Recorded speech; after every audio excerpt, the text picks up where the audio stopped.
Since the beginning of the iPhone, Apple's been pretty well known for being not very customization friendly. You'd buy an iPhone, Apple would decide how it works, and that's about it. But in 2018, things started to change when Apple introduced the Shortcuts app. This app basically lets you program your Apple device to do multiple things with just a single tap or voice command. So in this video, I'm going to explain exactly what the Shortcuts app is, how you can use it, and how Apple Intelligence is going to change the way Shortcuts app works. At its core, Apple Shortcuts is automation for everyday people. It lets you tell your iPhone, iPad, Mac, pretty much any Apple device what to do, when to do it, and how to do it. Basically, you're saying, when I do this, I want you to do all these things for me. Instead of opening 5 different apps and tapping through menus every single day, you can create one shortcut that does everything at once. And the most important thing to know is you don't need to learn how to code or anything crazy like that. If you can drag blocks around and read plain English, you can use the Shortcuts app. When you open the Shortcuts app for the first time, it can look a little intimidating. You'll see a bunch of blocks saying things like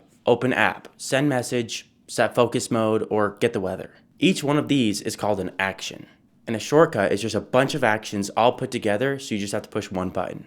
For example, you can make one shortcut that'll get the weather, check your calendar, turn off your sleep focus, and open your music app. Once you build it, you can run it from pretty much anywhere. The Shortcuts app, your home screen, Siri, your lock screen. Once you start using the Shortcuts app and have it figured out, it's really hard to go back because it's just so simple. Let's talk about real useful shortcuts. A super common one is the morning routine. You can make a shortcut in the morning that'll turn off your sleep focus, get you the weather, your calendar, and do a bunch of other things.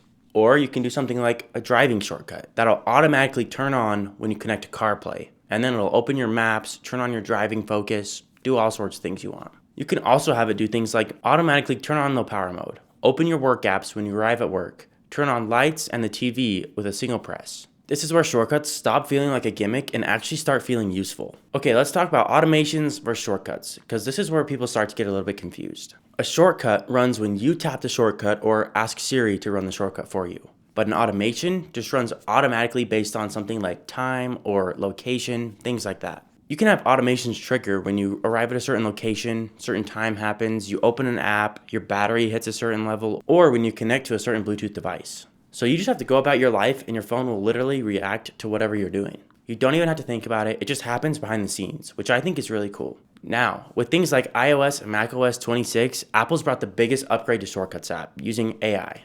Before Apple Intelligence was introduced to the Shortcuts app, you had to tell it exactly what to do. With Apple Intelligence in Shortcuts now, you can have it understand natural language, rewrite text, summarize content, make decisions, and fill out gaps for you. So instead of saying, here's step 1, step 2, step 3, you can say, I want you to do this, and it'll just do it for you. So here's some actually useful Apple Intelligence shortcuts that you can make for yourself.